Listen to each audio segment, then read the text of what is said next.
सुप्रभात बच्चों।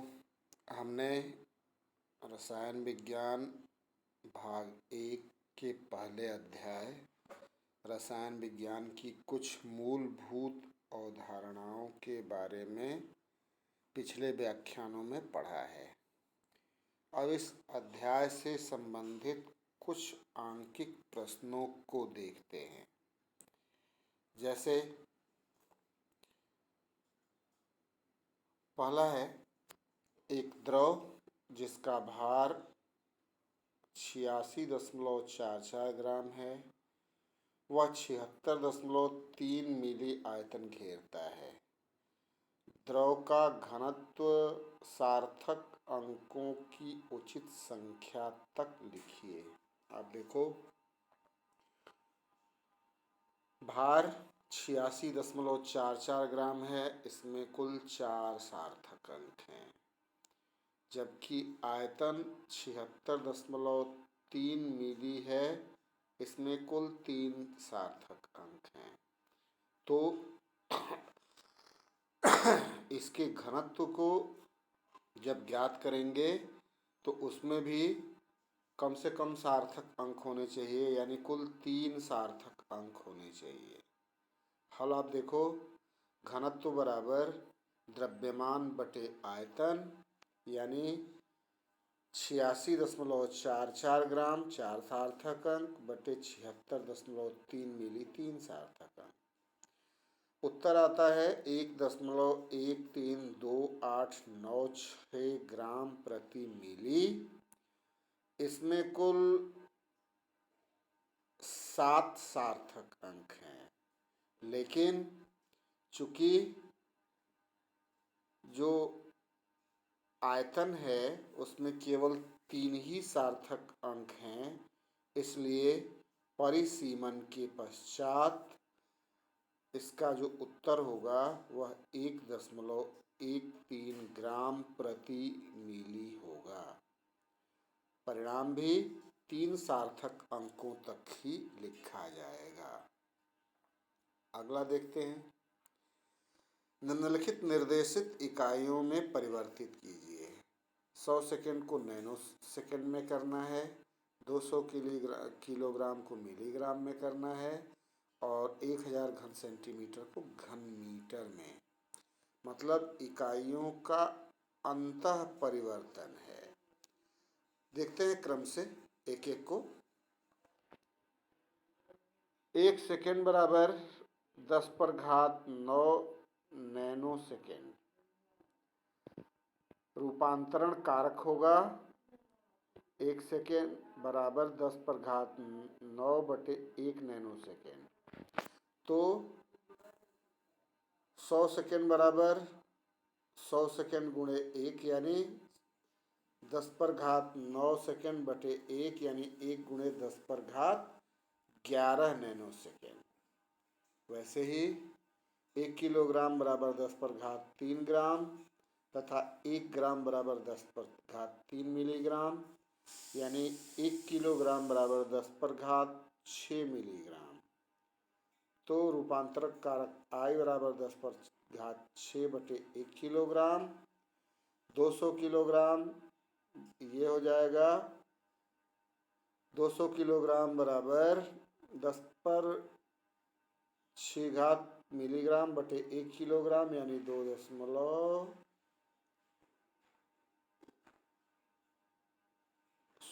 गुणे 10⁻8 मिलीग्राम। ऐसे ही 1 सेंटीमीटर बराबर 10⁻2 मीटर, 1 घन सेंटीमीटर बराबर 10⁻2 गुणे 10⁻2 गुणे 10⁻2 घन मीटर, यानी 10⁻⁻6 घन मीटर। यहाँ भी रूपांतरण कारक I बराबर 10⁻⁻6 घन मीटर बटे 1 घन सेंटीमीटर, या 1000 घन सेंटीमीटर बराबर 1 गुणे 10⁻3 घन सेंटीमीटर, या इसको जब बदलेंगे तो ये होगा 10⁻6 मीटर बटे 1 गुणे 10⁻3 वर्ग सेंटीमीटर, या ये हो जाएगा 1 गुणे 10 पर घात ऋण 3 घन मीटर। ऐसे ही चूंकि 1 पिकोमीटर बराबर 10 पर घात ऋण 12 मीटर होता है तथा 1 मीटर बराबर 10 पर घात 9 नैनोमीटर होगा, तो 1 पिकोमीटर बराबर 10 पर घात ऋण 12 गुणे 10 पर घात 9 यानी 10 पर घात ऋण 3 नैनोमीटर होगा। तो इस तरीके से हम इसका अंतः परिवर्तन करेंगे। अब तीसरा देखते हैं। लोहे का घनत्व 7.869 ग्राम प्रति घन सेंटीमीटर है। इसे एसआई इकाइयों में व्यक्त करना है। आप देखिए,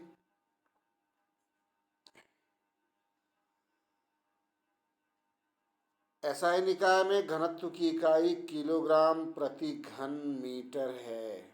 1 ग्राम बराबर 10 पर घात ऋण 3 किलोग्राम तथा 1 घन सेंटीमीटर बराबर 10 पर घात ऋण 6 घन मीटर। तो ग्राम में रूपांतरण का कारक होगा I = 10⁻³ किलोग्राम बटे 1 ग्राम तथा घन सेंटीमीटर में रूपांतरण कारक होगा 10⁻⁶ घन मीटर बटे 1 घन सेंटीमीटर। तो 7.869 ग्राम प्रति घन सेंटीमीटर बराबर होगा 7.869 ग्राम गुणे 10 पर घात 3 किलोग्राम बटे 1 ग्राम बटे 1 घन सेंटीमीटर गुणे 10 पर घात 6 घन मीटर बटे 1 घन सेंटीमीटर, यानी ये होगा 7.869 गुणे 10 पर घात 3 किलोग्राम बटे 10 पर घात 6 घन मीटर, या आंसर होगा इसका 7.869 गुणे 10 पर घात 3 किलोग्राम प्रति घन मीटर। अगला देखते हैं। एक स्टील बक्से की लंबाई 2.5 मीटर, चौड़ाई 1.8 मीटर तथा ऊंचाई 1.2 मीटर है। इस बक्से का आयतन लीटर में निकालना है। आप देखिए, आयतन होगा लंबाई गुणे चौड़ाई गुणे ऊंचाई, या 2.5 मीटर गुणे 1.8 मीटर गुणे 1.2 मीटर यानी 5.4 घन मीटर। 1 लीटर बराबर होता है 10 पर घात 3 घन मीटर, या 1 घन मीटर बराबर होता है 10 पर घात 3 लीटर। रूपांतर कारक होगा I = 10⁻³ लीटर बटे 1 घन मीटर। आयतन होगा 5.4 घन मीटर गुणे I, या 5.4 घन मीटर गुणे 10 पर घात 3 लीटर बटे 1 घन मीटर, या उत्तर होगा 5.4 गुणे 10 पर घात 3 लीटर। अगला सवाल। साधारण नमक 2 भिन्न भिन्न स्रोतों से प्राप्त किया गया। एक नमूने में क्लोरीन की प्रतिशत मात्रा 60.75% पाई गई। दूसरे नमूने में 3.888 ग्राम क्लोरीन 6.4 ग्राम नमक में पाई गई।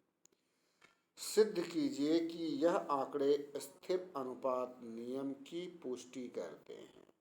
आप देखिए, पहले नमूने में क्लोरीन की प्रतिशत मात्रा 60.75, चूँकि 6.4 ग्राम नमक में क्लोरीन की मात्रा 3.888 है, तो 100 ग्राम नमक में क्लोरीन की मात्रा क्या होगी? 3.888 गुणे 100 बटे 6.4 यानी 60.75%। अतः दूसरे नमूने में भी क्लोरीन की प्रतिशत मात्रा 60.75% है। इससे यह स्पष्ट है कि नमक के दोनों नमूनों में क्लोरीन की प्रतिशत मात्राएं बराबर है। अतः ये आंकड़े स्थिर अनुपात के नियम की पुष्टि करते हैं। अगला, कोई तत्व 2 ऑक्साइड बनाता है जिनमें द्रव्यमान के अनुसार 50% तथा 40% तत्व है।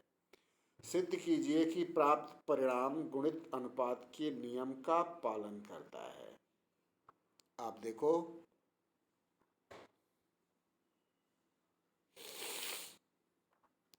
प्रथम ऑक्साइड में यौगिक का कुल भार 100 ग्राम है, तत्व की प्रतिशत मात्रा 50% यानी 50 ग्राम।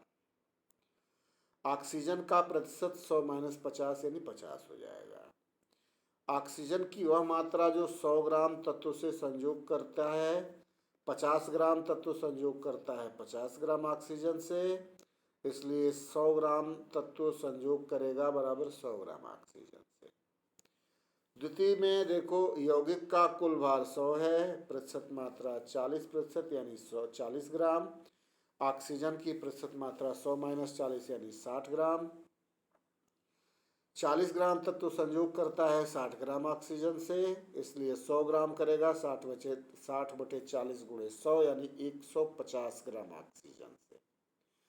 अतः ऑक्सीजन की वे मात्राएं जो 100 ग्राम तत्व से अलग अलग ऑक्साइडों में तत्व से क्रिया करती है, क्रमशः 100 एवं 150 ग्राम है। इनकी मात्राओं का अनुपात 100 संबंधी 150 यानी 2 संबंधी 3। यह अनुपात एक सरल पूर्णांक अनुपात है, अतः परिणाम गुणित अनुपात के नियम का पालन करता है। अगला देखते हैं। A लीटर O2 की अभिक्रिया इसके आयतन से 3 गुना SO2 के साथ कराने पर अभिक्रिया होने के पश्चात शेष गैसों का आयतन ज्ञात कीजिए।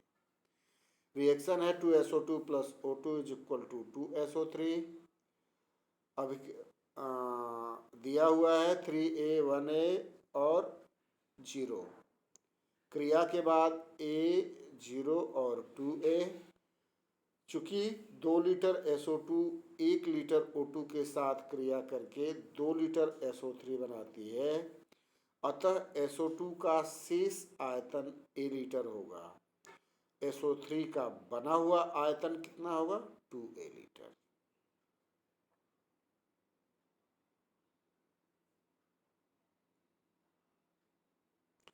अगला देखते हैं।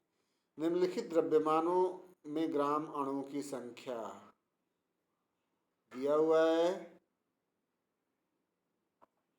फर्स्ट 4.4 ग्राम कार्बन डाइऑक्साइड, 36 ग्राम H2O और 0.098 ग्राम H2SO4। 4.4 ग्राम कार्बन डाइऑक्साइड में अणुओं की संख्या निकालनी है। क्या होगा? CO2 का अणुभार है 44। 4.4 ग्राम CO2 में ग्राम अणुओं की संख्या होगी कार्बन डाइऑक्साइड का भार बटे अणुभार यानी 4.4 बटे 44, ये होगा 0.1 ग्राम अणु। वैसे ही जल का अणुभार 18 होगा, 18.016 एटॉमिक मास यूनिट। तो 36 ग्राम जल में ग्राम अणुओं की संख्या होगी 36 बटे 18.016 यानी 2 ग्राम अणु। वैसे ही सल्फ्यूरिक अम्ल का अणुभार होता है 98.016, इसलिए 0.098 ग्राम सल्फ्यूरिक अम्ल में ग्राम अणुओं की संख्या 0.098 बटे 98.016 यानी 1.0 गुणे 10 पर घात ऋण 3 ग्राम अणु। अगला देखते हैं। निम्नलिखित अभिक्रिया में सोडियम डाइहाइड्रोजन फास्फेट के तुल्यांकी भार की गणना कीजिए। अभिक्रिया दी हुई है NaH2PO4 plus NaOH is equal to Na2HPO4 plus H2O। चूंकि अम्ल है और इस अम्ल के विस्थापनीय हाइड्रोजन के परमाणुओं की संख्या के आधार पर इसके तुल्यांकी भार की गणना करते हैं।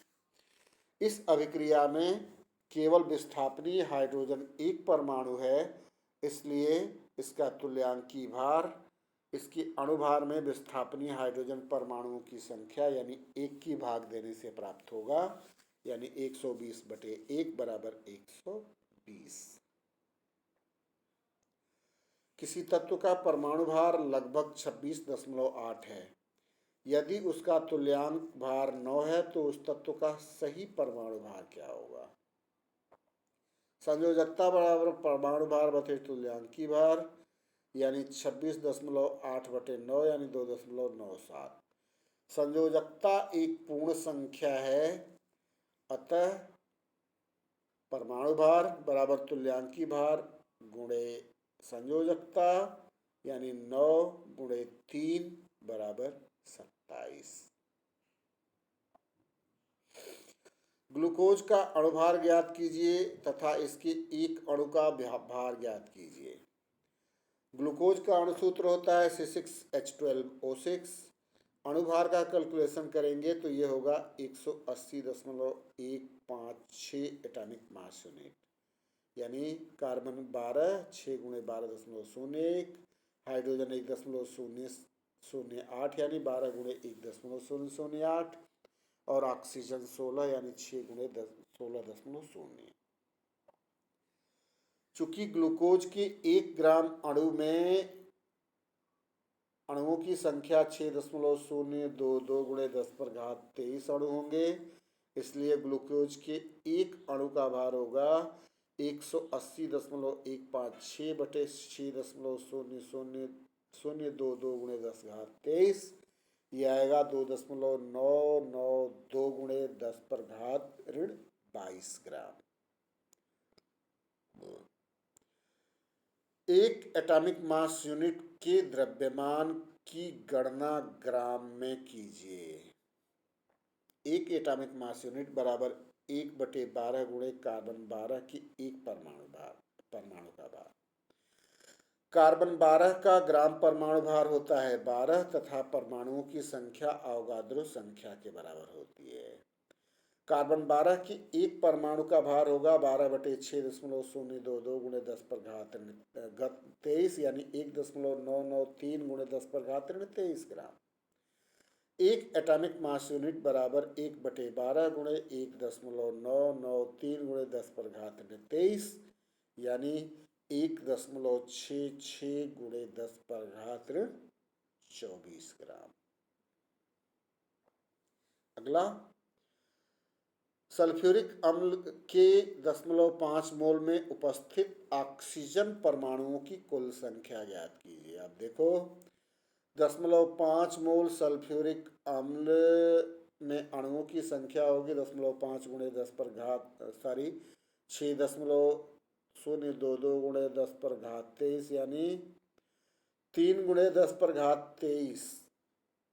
अब सल्फ्यूरिक अम्ल के एक अणु में ऑक्सीजन परमाणुओं की संख्या 4 है, इसलिए 3 गुणे 10⁻23 अणु में ऑक्सीजन परमाणुओं की कुल संख्या 3.0 गुणे 10⁻23 गुणे 4 यानी 1.2 गुणे 10⁻24 अणु।